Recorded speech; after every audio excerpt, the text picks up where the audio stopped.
Well, welcome again to the tribe. And when we talk about tribe, I would like to explain this because it actually came to my attention reading a book by Seth Godin. You know, Seth Godin is a person that really has inspired me in many ways and many other people. But he speaks about tribes, and tribes, when I thought about it listening to that book, really has to do with how God really designed us.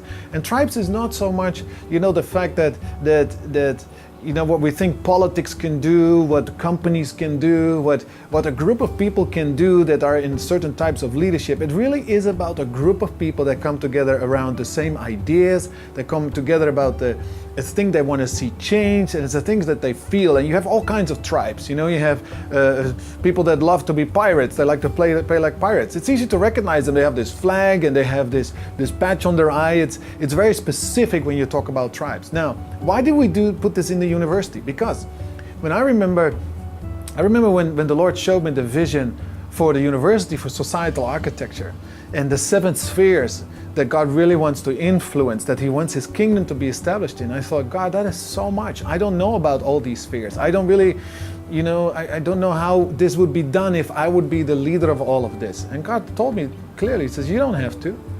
I want you to start this, and you're going to get people that will know about each of these spheres, the specific principles that each person needs to learn. But the whole idea is about tribes. And I already wrote that down back in the days. I didn't call it tribes, I called it something else. But now through this book, I realized what the Lord was really talking about was something that is really natural. When you look at a tribe, tribes have their own rules. Tribes have their own rules of electing their leader. And it's not because the leader is imposed upon the people, because then the people wouldn't follow him. So if you go back to how things actually should work in our life, is that we want to follow the leader that we want to follow, not the leader that is put into our lives that we have to follow. So when we look at this and we think, okay, what do I want to follow? And the leaders of a tribe have something that they say, we're not okay with this. Like, for example, the university is totally aimed at the fact that I don't think that what we see on earth is what God has in heaven. When Jesus says, pray like this, that your will be done, Father, on earth as in heaven. If we look in heaven, there's a totally different plan. There's a whole different blueprint of God in heaven than what we see here. But if God said it, He also means that we can do it. So the whole idea is that the tribe, which is the tribe of societal architects, is that group of people that says, look, we're not okay with the status quo. We're not okay with what is happening. We're not okay with just following what people necessarily tell us to do. Now, it doesn't mean we're a group of rebels, but we are a group of people that actually like to challenge, that like to think, that like to say, okay, but look, this can be done better. And then we show that it can be done better. And this is where I believe we're going to see the change. And I know also that it's not just me who's a leader of a tribe, but there's many of you that are leaders called by God, that God gives you a blueprint as a societal architect, and God gives you an idea, and this passion starts to grow in your spirit, in your heart, and you're positioned in one of the 7 spheres of society where you start to lead, where you really think, look, if I have 1,000 people that follow me, then this will be able to happen, and those 1,000 touch another 1,000, etc.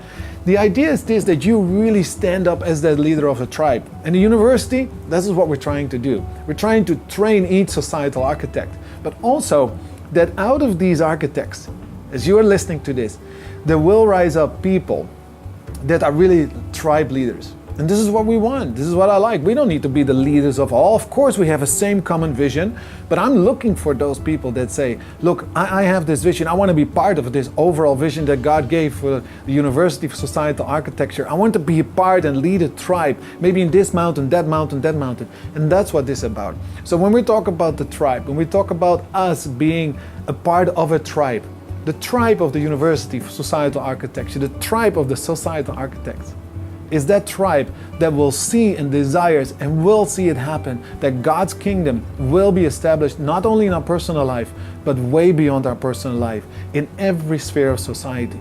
And I'm not saying it's going to be kingdom on earth in everything. I'm saying that we can actually produce a change. There's so many examples of how this was done in history by only a few people that stood up, that made a difference. And through their standing up and their resilience and their grit and their dedication to the cause that God had given them, actually produced changes that still today we are celebrating and are enjoying. And I challenge you today. I want to challenge you to say, okay, look, God, make me this leader. So look around you. Just don't be okay with things that you know God is not okay with. And say, God, how can you use me? And become a leader of your own tribe in the place where God has placed you. God bless you.